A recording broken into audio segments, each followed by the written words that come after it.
That same night, Halima cast a spell on her son Jamal while he was asleep.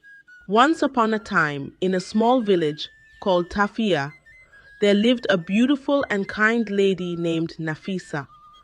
Nafisa was so beautiful that her beauty and grace caught the eyes of many men.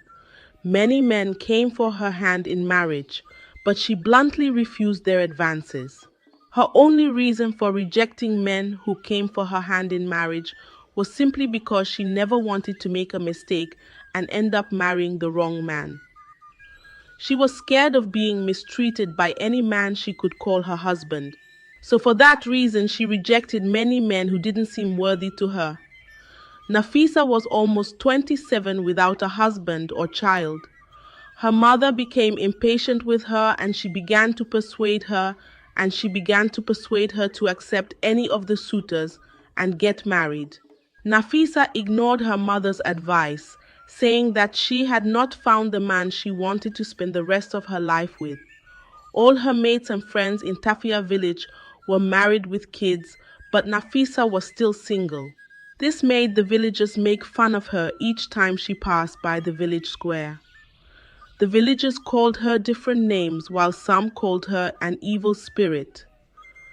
Despite all the side talk and pressure from people, Nafisa never listened or cared, and she never failed to carry herself with grace. One day, as Nafisa was going to the market and passing along the bushy path, she was bitten by a snake on her left foot. She fell down writhing in pain and screaming for help, but no one could hear her. She kept screaming for help. Fortunately, a very handsome man named Jamal, who was passing by the road, saw Nafisa lying on the ground. He ran immediately to help her. When he got there, he asked Nafisa what happened, and she told him she had been bitten by a snake. Jamal took pity on Nafisa, carried her immediately, and took her to the village herbalist. The village herbalist treated Nafisa, but she fell asleep during the treatment. When she woke up, she found Jamal watching over her. She noticed the gentle concern in his eyes and the way he adjusted her blanket while she slept. After she regained her strength, she thanked Jamal for saving her life, and immediately she fell in love with Jamal, and Jamal also fell in love with her. It was love at first sight. Jamal loved Nafisa so much that he decided to marry her and make her his wife. He asked for Nafisa's hand in marriage, and Nafisa didn't hesitate to accept his marriage proposal. After their successful marriage, Nafisa was so happy to be married to Jamal. Nafisa moved into Jamal's house, and they began to live as husband and wife. They were living peacefully until one day when Jamal's mother Halima visited Jamal uninvited. Jamal's mother was known for her troublesome and arrogant lifestyle, and everyone tried their best to stay away from her trouble because she was known for her powers and love for black magic. She possessed strange magical powers which she received directly from the river goddess of Tafia village, making people fear her even more. When Nafisa saw her mother-in-law, when Nafisa saw her mother-in-law, she welcomed her warmly and served her some food. Her mother-in-law ate the food, pretending to be a good woman. After she ate the food, when her son Jamal got back home, she started complaining to Jamal about Nafisa and the food she had given her to eat. She told Jamal that the food Nafisa gave her was tasteless and had no meat, and that Nafisa had added water into her food. However, Jamal, knowing who his mother was, didn't take the complaint seriously. Halima gradually began to make Nafisa's matrimonial home unbearable for her. She kept nagging at the slightest mistake, always finding fault with Nafisa and making her life difficult. Nafisa, being a good and kind woman, kept trying her best to please and satisfy her mother-in-law despite her unkindness towards her. She went as far as washing all her clothes, putting 6 different varieties of meals for her every day to suit her taste. She would clean the house to her mother-in-law's satisfaction, wash all her dirty clothes, and take care of her needs. However, Halima was never satisfied. She always had something to complain about. Nafisa gradually became a maid in her own matrimonial home with no rest or moments of peace for her. Every morning, as soon as Jamal left home, Halima would keep sending Nafisa on different errands. Sometimes she would invent chores just to keep Nafisa busy and exhausted. Nafisa kept enduring despair just to make sure her home was at peace. But one day, Miriam opened up to her husband and told him about the sufferings his mother had put her through. Her husband Idris was very upset and unhappy. He tried to speak with his mother concerning the stress she put his wife through. He told his mother to let Mariam be and to stop treating her like that. Hajara became angry at Mariam for reporting her to her husband, her son. She swore to deal with Mariam. That same night Hajara cast a spell on her son, Idris, while he was asleep. The spell she cast on him was to make him unresponsive to her evil deeds. No matter how she treated his wife, he was never going to react or say anything about it. When Hajara knew that she had her son under her grip, she turned Mariam into a full-time housemaid, and Mariam kept suffering while her husband kept quiet over all the mistreatment from her mother. But Mariam never knew her husband was under a spell. Mariam continued enduring the torments from her mother-in-law, and this continued for months. One day, Mariam discovered she was pregnant with her first child. She was happy that she was going to become a mother very soon. She told her husband the good news, and she begged her husband never to let his mother Hajara know about it. From her mother-in-law continued, and Mariam discovered that she has begun to get weaker and weaker as the week passed. She decided to leave her matrimonial home, telling her husband that she could be traveling to her home and that she will stay there until she gives birth. During their discussion, they never knew that Hajara was standing behind a door, listening to their conversation, and then she came to realize that her daughter-in-law was pregnant. Hajara began to plot. How to stop her daughter-in-law from leaving was to leave Hajara sneaked into her room and added some substance into Mariam's food. After Mariam ate the food, she began to feel dizzy and wouldn't leave. She slept for hours, and by the time she woke up, it was already late at night. She noticed something was added to the food she had eaten. She became upset and confronted her mother-in-law. Hajara couldn't believe that Mariam could have the guts to confront her. Hajara swore to stay with Mariam. Hajara used her strange powers to cast a second spell on her son. This time she touched a spell for her son to do whatsoever she told him to do. She started first by telling her son to stop taking care of his wife and also to stop giving her money for food. Her aim was to see Mariam starve to death. Mariam struggled to take care of herself and her unborn child single-handedly. She was able to survive by doing some manual jobs for people where they paid her some meager amount of money, which she used to buy food for herself and also to buy some baby stuff for her unborn child.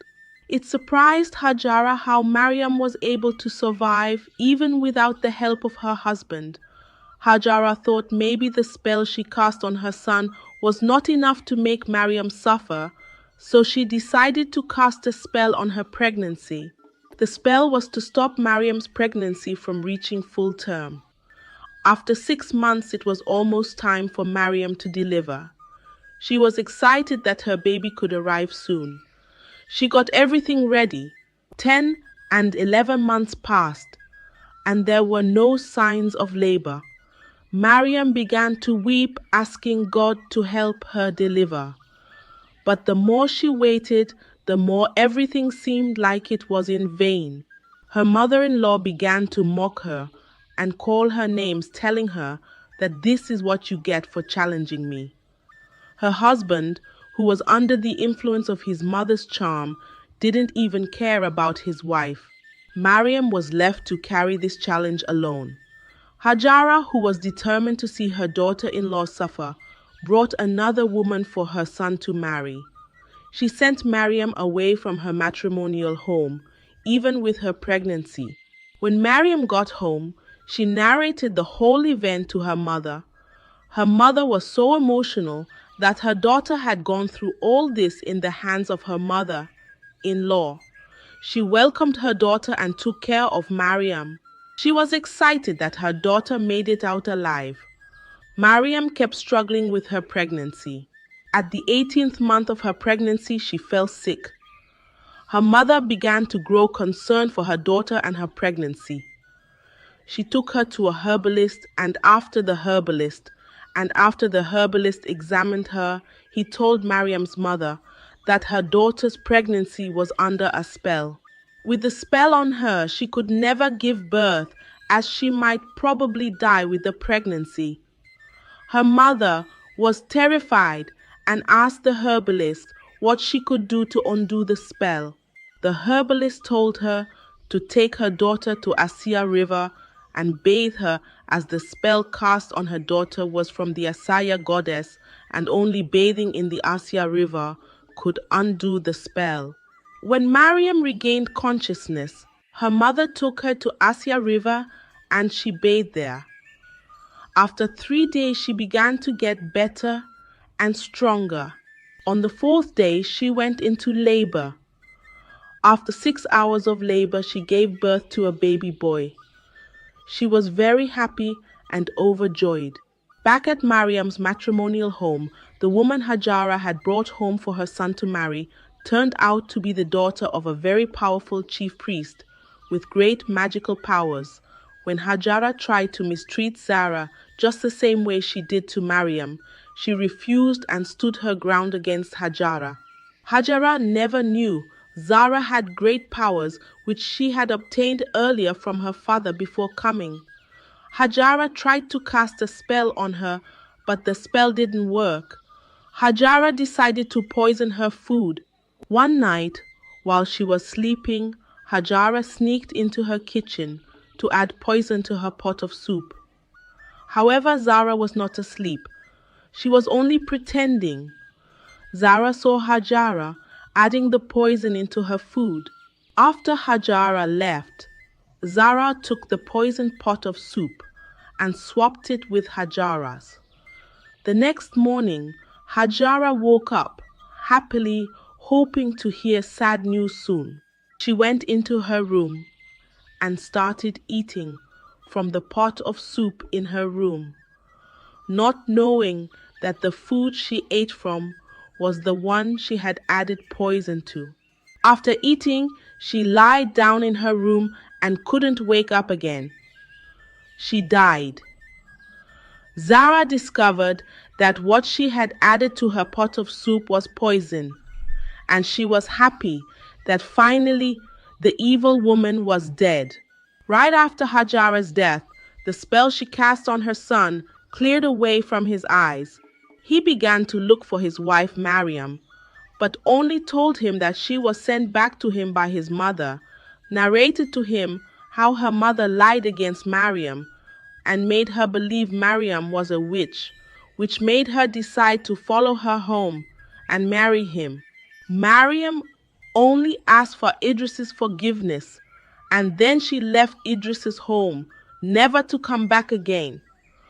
Idris went to ask for forgiveness from Mariam. When he got there, he discovered that Mariam had already given birth. He was overjoyed and happy. He knelt down and asked Mariam to forgive him, explaining that he didn't do it intentionally. He told her that his mother cast a spell on him. Mariam, being such a kind woman, forgave him and went back with their son to her matrimonial home. When Mariam got home, she discovered that her mother-in-law had died. She was filled with grief and wept bitterly, but finally Mariam and Idris, alongside their son, lived as one big happy family. This story teaches us several valuable lessons. First, it highlights the dangers of allowing negative influences, such as a controlling mother-in-law, to disrupt the peace and harmony of relationships. Open communication and setting boundaries are crucial to addressing such challenges. Second, it emphasizes the power of patience and endurance, as Nafisa later Mariam showed remarkable strength despite her hardships. However, it also underscores the importance of standing up against mistreatment and seeking help when needed. Third, the story demonstrates that evil intentions often backfire, as seen in Halima's downfall after her malicious actions.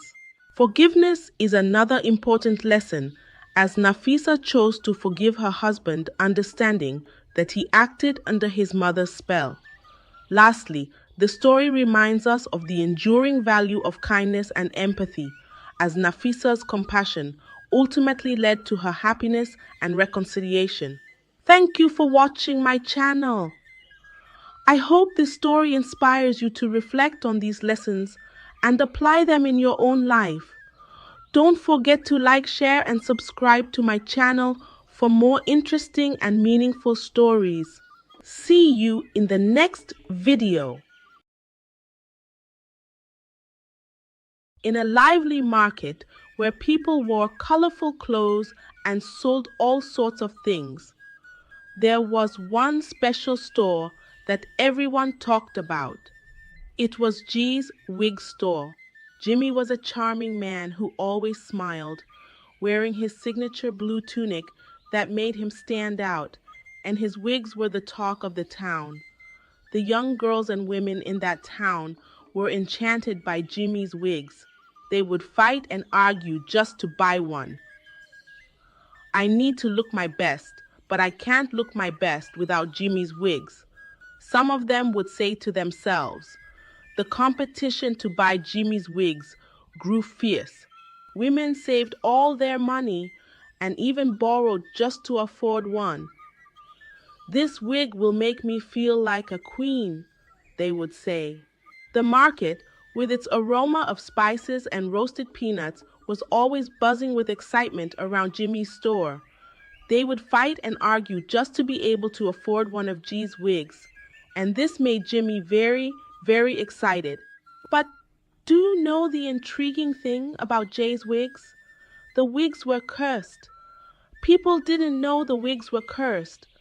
They just saw how beautiful they were and would always fight and rush to buy them.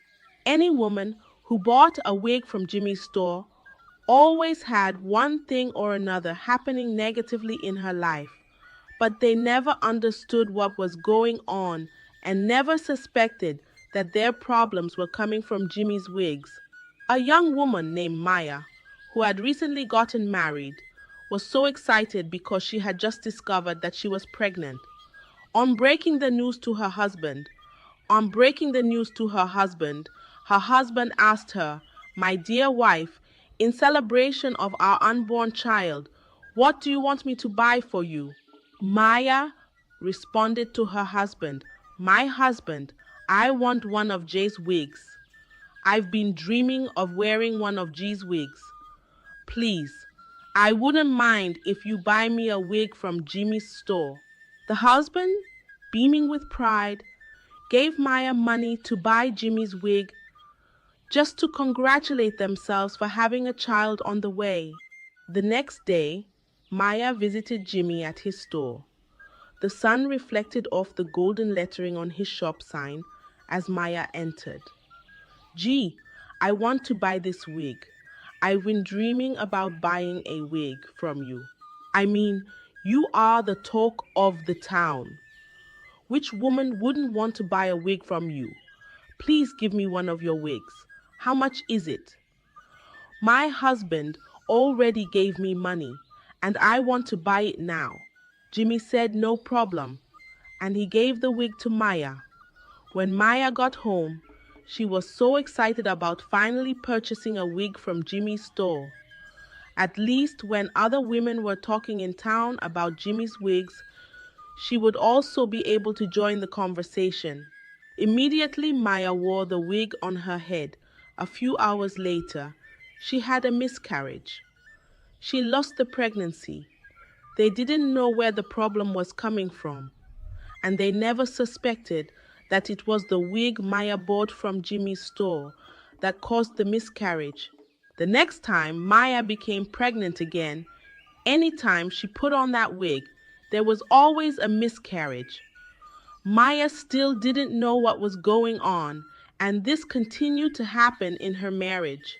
Anytime Maya wore that wig, she always had one problem or another in her marriage. Another beautiful young lady called Nina recently got engaged to the love of her life. She was so excited and decided to celebrate her engagement and upcoming wedding by buying a wig from Jimmy's store. She said to herself, I need to buy one wig from Jimmy's store because I must use Jimmy's wig for my wedding. I mean, I've told my hairstylist that I am coming with G's wig and I must wear it. Nina visited Jimmy's store and purchased a wig from Jimmy with the intention of using it as a wig for her wedding.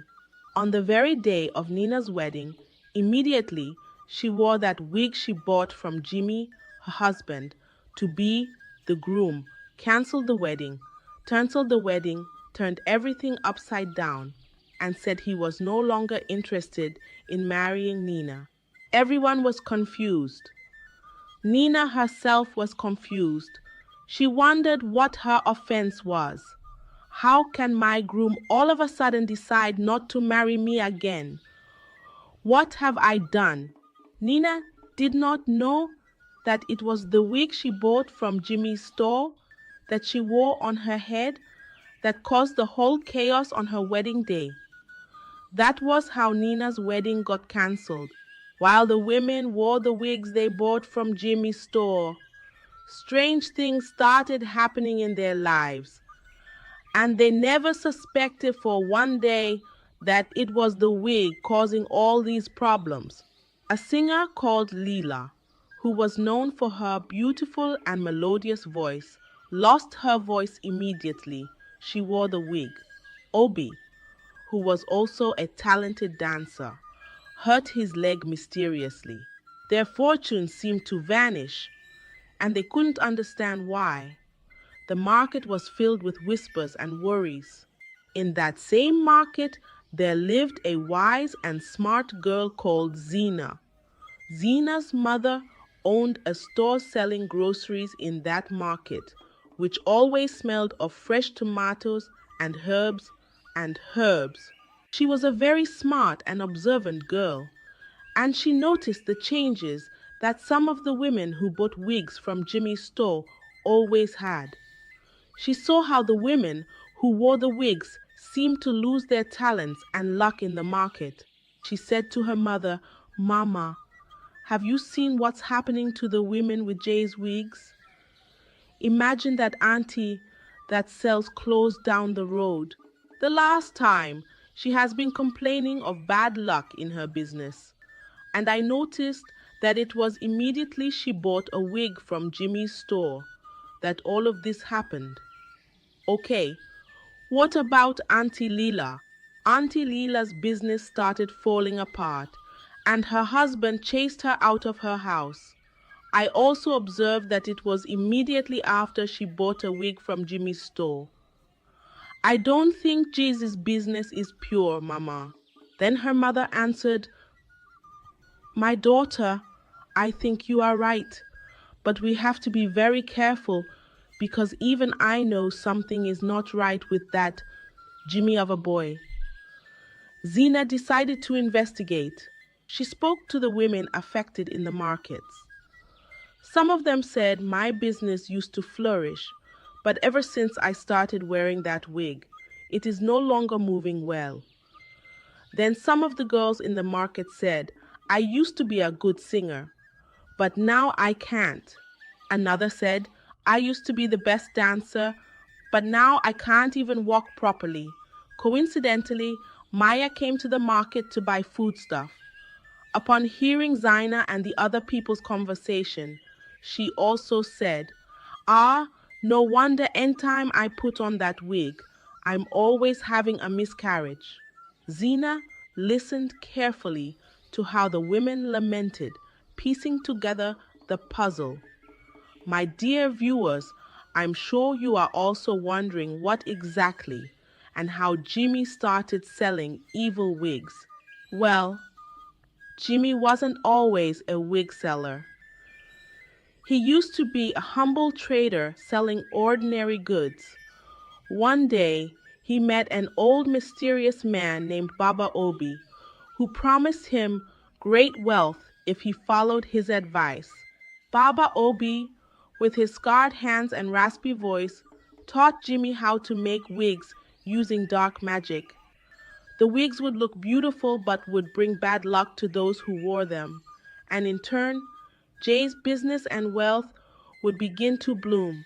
Jimmy, blinded by greed, agreed to the plan. Jimmy crafted his first cursed wig and sold it to a rich woman. Soon after, the woman fell ill, but Jay's business boomed. People didn't know the wigs were cursed. They just saw how beautiful they were. Now you know how Jimmy started this evil wig business. Let's go to how Zena was able to bring Jimmy down. Keep watching this video. Zena knew she had to act, but she needed a plan. She gathered her friends and shared her findings. We need to catch Jimmy in the act. We must show everyone the truth, Zena said. Her friends agreed to help. Determined to stop the evil one night, Zena and her friends followed Jimmy to his secret workshop. They hid behind the bush and watched how he chanted strange words, and this made the wigs glow with lights. Zena's heart raced. They had the proof they needed. The next morning, Zena and her friends confronted Jimmy in the market. Jimmy, your wigs are cursed. You used dark magic to harm our people, Zena shouted. The crowd gathered, murmuring in shock. Jimmy tried to deny the accusations. These are lies. My wigs are simply beautiful. Nothing more, he claimed. But Zena and her friends were prepared. They showed everyone a cursed wig they had taken from his workshop. The market fell silent as people looked at Jimmy in shock. Is this true? Someone shouted. Jimmy's face turned red with anger, but he couldn't hide the truth. The people were angry and demanded answers. Just when everyone thought Jimmy would be caught, Jimmy tried to run away. But Zena had a clever idea. She grabbed one of his wigs and threw it at him. The wig glowed and wrapped around Jimmy, making him stumble and fall. The people gasped as they saw the wig's magic backfire on Jimmy.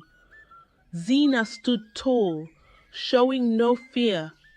We must stop him from hurting anyone else, she said. The people cheered and praised Zena for her bravery.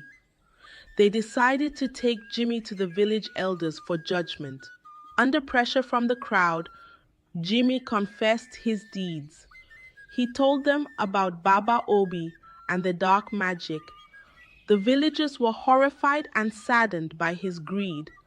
The village elders listened to Jimmy's confession. They decided that Jimmy must undo the magic he had cast and leave the town forever. Jimmy begged for mercy, but the elders were firm. Jimmy, under the watchful eyes of the villagers, performed a ritual to remove the curses from the wigs. The glowing wigs turned back to normal, and the people felt a sense of relief. With Jimmy gone, peace returned to the town. The villagers thanked Zena for her courage and wisdom. The market was once again a place of joy and prosperity. Zena became a hero, and everyone learned the importance of honesty and kindness. Maya became pregnant and gave birth to as many children as she wanted, including every other woman who had challenges from Jimmy's wigs. All their misfortunes were restored, and that was how the story of Jimmy the Evil Wig Seller and that was how the story of Jimmy the Evil Wig Seller ended. The valuable lesson from this story is clear. Do not be blinded by appearances or follow trends blindly without understanding the potential consequences. Not everything that shines is gold, and chasing after popular fads can sometimes bring unforeseen harm or misfortune. Always be cautious. Question things that seem too good to be true and make decisions wisely. Thank you so much for watching my channel. If you enjoyed this story or learned something new, please like, share, and subscribe. Don't forget to turn on notifications so you'll never miss any of my future uploads. See you in my next video. Bye, bye, bye. This woman named Clara left her 24-month-old daughter home alone with her neighbor's dog to go out and party with her friends. But what she saw when she came back from the party was so devastating. Here's what happened. Once upon a time, in a small African town, there was a beautiful woman named Clara. Clara was as beautiful as the morning sun. People loved her because of her beauty and her lively spirit. She had a way of making everyone laugh, and no one could resist her charm. Clara had been married 4 times before, but she never had a child. She always dreamed of having a big family, but somehow that never happened. Clara loved to go to parties. Oh yes, Clara was always the life of any gathering, whether it was a family gathering, a town meeting, or a big celebration. She couldn't resist the fun, the laughter, and the chance to show off her beauty. She had many friends, and among them were 3 special ones. These were her best friends, the ones who always gave her advice, and Clara trusted them. They told her to never stop living her life and to enjoy herself no matter what. Her first husband, however, was not so happy with Clara's ways. He didn't like how she spent so much time with her friends and went to so many parties. He was a quiet man who liked peace, but Clara loved excitement. She would invite her friends over to gossip and laugh, and this made her husband very angry. Clara, you need to slow down and focus on us, he would tell her, his voice soft but firm, as he looked at her with pleading eyes. But Clara didn't listen. She enjoyed being surrounded by her friends more than anything else. This went on for a while, but soon her first husband had had enough. He told Clara, if you keep on like this, we will not last. But Clara didn't want to change, and so her first marriage ended. She didn't shed a tear because she was sure that she would find another man. After all, she was still young, beautiful, and everyone in town loved her.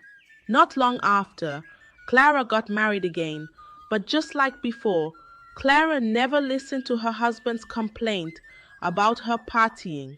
She was always busy with her friends, laughing, talking, and planning their next big party. One day, Clara was in the kitchen preparing yam porridge. The pot was on the fire, the smell of spices filling the air. But before the yam could even soften, her friends arrived, their laughter breaking through the walls like a sudden storm. Clara, come and hear what happened to Mama Lydia at the market, one of them shouted. Without a second thought, Clara wiped her hands on her wrapper and rushed outside, her heart pounding with excitement. They sat under the big mango tree, giggling and whispering like birds in the early morning. They talked and laughed until the sun began to set, the sky painted in shades of orange and pink. Clara got so caught up with the gossip and the excitement that she forgot all about the food on the fire. Her friends were in her house, talking and laughing, and Clara didn't notice the smoke that started rising from the kitchen. By the time Clara remembered, the smoke was thick and the fire had already started to spread. The flames danced high in the air, and Clara rushed to put it out, her heart racing with fear, but it was too late. The whole kitchen was burning, and soon the fire spread to the rest of the house. Clara's husband came rushing home, his face turning pale when he saw the fire. He was so angry, his voice trembling as he shouted, "Look at what you've done, Clara. You were too busy with your friends to care about our home." The fire burned everything. It took away the things they had worked so hard for, and it left Clara's husband with nothing but disappointment and rage. Clara felt terrible, but she didn't know how to fix it. Her husband, feeling hopeless, turned to her and said, "I can't live like this anymore. Pack your things and leave." Clara didn't say a word. She knew he was right, but she didn't want to lose him. Her husband couldn't forgive her, and with a heavy heart, he sent her away. Clara's heart sank. She ran to her friends for advice. Beg him. For what? One of them said, rolling her eyes. If he can't understand that mistakes happen, then he's not the man for you. You're beautiful, Claire. There are many rich men out there who would be lucky to have you. With her friend's words ringing in her ears, Clara packed what was left of her belongings and left without looking back. Clara went back to her parents' house, but instead of learning her lesson, she kept doing what she always did. Her parents were worried. Clarence were worried. "Clara," they said, "you need to stop listening to those friends of yours. They are leading you down the wrong path. They are ruining your life." But Clara only laughed, her smile as sweet as ripe pawpaw. "Papa, you don't understand. This is how life works now. Nobody stays indoors and becomes somebody," she would say, brushing them off like dust from her fine wrappers. She believed her friends knew better, and she refused to change. So Clara stayed the same, and once again her life took another turn. This time, it would be the second divorce. Clara didn't take long to find another husband. She soon remarried for the third time. At first, everything seemed fine. Her new husband was kind and hardworking. They had their moments of joy, and Clara tried to be a good wife, but her love for parties and gossip never went away. She would sneak out at night to join her friends, leaving her husband alone at home. Clara always believed that she had the right to have fun no matter what. Her new husband started noticing the same problem. Every time he came home after a long day at work, Clara was either out partying or gossiping with her friends. He would ask her, "Clara, why do you spend so much time with them? Why do you spend so much time with them?" But Clara didn't care. She loved the fun, the laughter, and the excitement too much. Her husband would often sit quietly, feeling lonely and neglected, staring at the empty dinner table where he had hoped to see his wife waiting for him. But Clara didn't see it. After some time, her husband couldn't take it anymore. He told her, "This isn't working, Clara. I need a wife who stays with me and doesn't run off every chance she gets." And so, just like her first two husbands, he divorced her. Clara didn't cry or beg. She didn't feel as bad as she thought she would because, after all, she didn't have any children to lose. She wasn't losing anything. With nowhere else to go, Clara moved in with one of her friends, a single mother who also didn't have a husband. Her friend gave her bad advice, telling her, "You'll be fine, Clara. There are plenty of men in the world. Don't worry about what your family says." Clara thought her friend knew what she was talking about, so she kept following the same old ways. She married again and again, but no children ever came. Divorce after divorce, Clara found herself in the same place. No family, no children, and no real happiness. Yet Clara kept going, never learning from her mistakes, always blaming her marriages for not working out. Clara never gave up on her dream of having a good life. She was always looking for the next big chance, the next rich man who could change her life. One day, at a grand party in the town, Clara met a man named Marcus. Marcus was a handsome, wealthy man, known for his riches and kindness. He had never been married, and at 42, he was starting to think it was time. When he saw Clara, he was immediately drawn to her beauty and charm. Clara, always ready for a chance to live a better life, smiled at Marcus, and they quickly became friends. Thank you so much for watching this story. If you enjoyed it, make sure to like and share it with your friends and family. Remember, true happiness comes from within, not from others' opinions. Subscribe to our channel for more heartfelt stories and turn on the notification bell so you never miss an update. Until next time, take care and stay inspired.